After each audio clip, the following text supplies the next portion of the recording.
is a news show.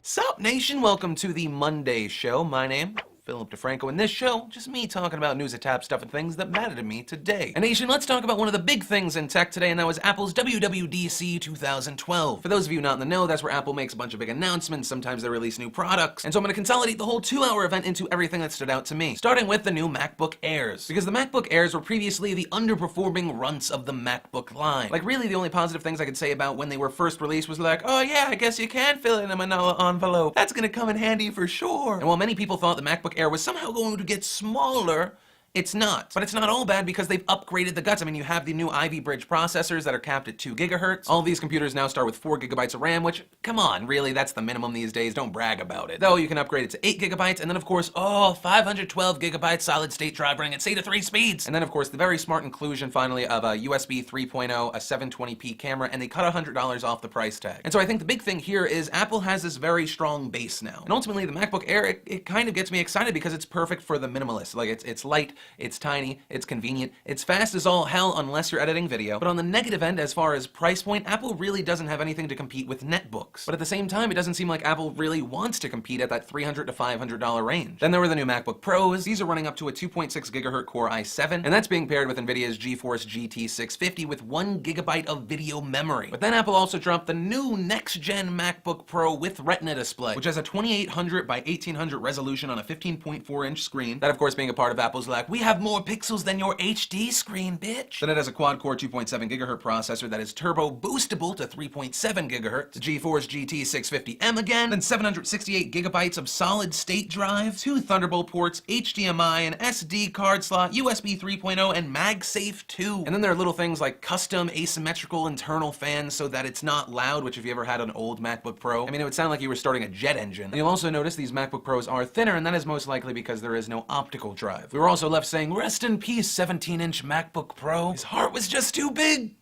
Also, we weighed a shit ton and it didn't make sense. Computers aren't getting Siri, but you'll be able to dictate things to it. Instead of just declining calls, you can say, I can't answer right now, I'm on my way though, or several other options. Then they start talking about the new operating system, iOS 6. The first big thing here is the iPad now has Siri, which Apple says is getting better. I know in my personal use, unless my iPhone has perfect connection, Siri's like, maybe just ask me again later. And they showed how Siri is now integrated with like OpenTable and Yelp so that you can not only see how good a restaurant is, but order a table, how you can ask Siri about a movie, and now not only get the rating from Rotten Tomatoes, but buy tickets with Fandango. Also, Siri is getting a language update, those being Canadian French, Spanish, Italian, German, Korean, plus Mandarin and Cantonese in China. Then there's full Facebook integration on the phone, so no matter what you're doing, if you're like, hey, I want to share this on Facebook, you can add even more pointless things into your timeline. Yay! Then new features like a do not disturb preference. That turns off calls and messages for when you go to sleep, but it's different than just turning your phone on airplane mode, because you are actually getting text updates that someone did call you, but your phone's not lighting up, and like if you're like, oh, in the middle of the night, I want to check, it's there and ready for you if you want to answer. But at the same time, you can set specific numbers that can get through your do not disturb, which I will say, I know they set this up for people that, want to go to sleep and don't want to be annoyed. I think I'm going to put this feature on all the time, so only the really important people get through. My parents, my girlfriend, and the super secret phone that my assistant uses if it's an emergency. Then another one of their updates was that you can now FaceTime over 3G without having to mess with your phone and cheat it. They did say, though, the quality will not be as good as Wi-Fi. Well, no shit. And then Apple debuted something that got me really excited, and that was Passbook. Passbook is their new mobile wallet that takes everything from like your regular credit card, your Fandango account, your Starbucks card. It takes all of those cards you use and puts it into one place. And outside of the regular way people use credit cards, they gave interesting examples of how you would use this. For example, let's say you buy movie tickets online. You then go to the theater where your phone's GPS goes like, oh shit, I'm at the theater. And then it gives you your electronic ticket on your phone ready to be scanned. You don't have to wait in the regular line behind the guy that needs to pay an exact change. You don't have to wait in the kiosk lane with the old lady trying to figure out how computers work. Boom, done, automatic convenience. And this isn't just an Apple thing, this sort of technology on all phones, I really hope this is where it goes. Then let's talk about browsers because there's the new Safari, specifically the live synchronization of tabs in Mountain Lion. You have a few tabs open, you're reading on your computer, oh, I gotta run out of the house, oh, it's on my tablet or my phone. And then one of the really big things, a lot of people have been talking about how Google Maps will not be on iPhones in the future, and today Apple finally revealed their Map app, and the big thing here is, oh my god, finally, turn-by-turn navigation. It'll also have like this 3D thing called flyover, but I don't care about turn-by-turn direction. It also has integration with Yelp, which is kind of nice, but another big thing is it actually updates based on traffic. And finally, with the new Map app, if you're like, oh man, I really hope there's gas, hey Siri, where's a gas station? She can update your route so that you hit a gas station and then you just just get back on your way. And the last notable thing Apple launched wasn't actually a part of the WWDC, they did it afterwards, and it was that they were resurrecting the Mac Pro line. And it was a really unexpected move from Apple because Mac Pro, the sales have been kind of bad for a while. I imagine that's probably due to the Mac Pro essentially staying the same for a very long time while everything else was getting upgrades. And they announced all the ready-to-go models, which, you know, were priced at like $2,500, $3,000, but I wanted to see what a top-of-the-line Mac Pro would cost. So let's see, you could get two 3.06 gigahertz 6-core processors, so you get 12 cores, 64 gigabytes of RAM, because apparently that's how you roll. Then slap on 2 terabytes of solid-state hard drive space, then an ATI Radeon HD 5870 graphics card, then two 27-inch Apple LED displays, and then without the fiber channel card, because that's very specific, we tack on some Apple Care for $250, and we need it because a computer now costs $14,456. So yeah, that's a thing. So overall, what do we have from this WWDC? We have big updates and upgrades to the MacBook Air line and the MacBook Pro line, but at the same time, after seeing all of these new things, I couldn't help but think, man, I would really hate to be an Apple developer. Many of the things they announced to be native apps were what other apps did before, or at least what they were trying to do, and now Apple made them obsolete, and then the integration of features that have been available on other phones for a very long time. And all of those criticisms aside, the things I am excited about, Maps,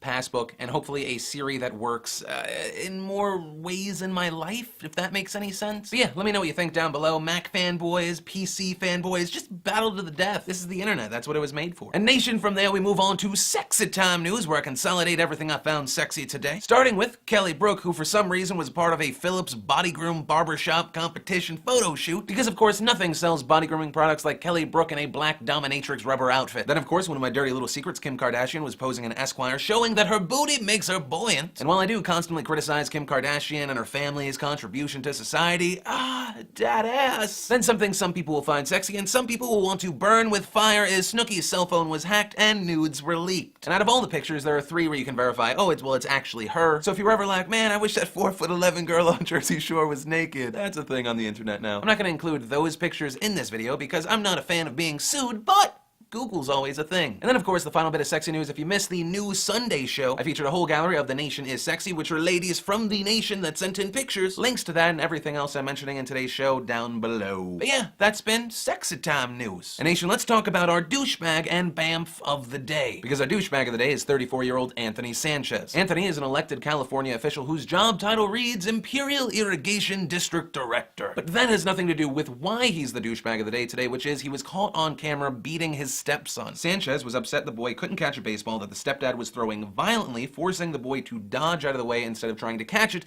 and then as punishment, he would beat him with a belt. Luckily, our BAMF of the day, Oscar, was at home. He saw this happening, he whipped out his cell phone and caught everything. And luckily for the boy who was getting beat by his stepfather, Oscar was not just a voyeur, and he screamed out and he stopped the abuse. That's enough, fuckstick! That's enough! Me. Yeah, me. I'm having a fucking problem with you for beating the shit out of him because he won't catch the damn ball. Do you know my son? I don't know your son, but I'm watching you. I'm a fucking father too. You know how he acts? There's got to be a better way to treat him than fucking try to teach him with a ball like that. Why don't you come over here and teach me? Oh my God, Oscar.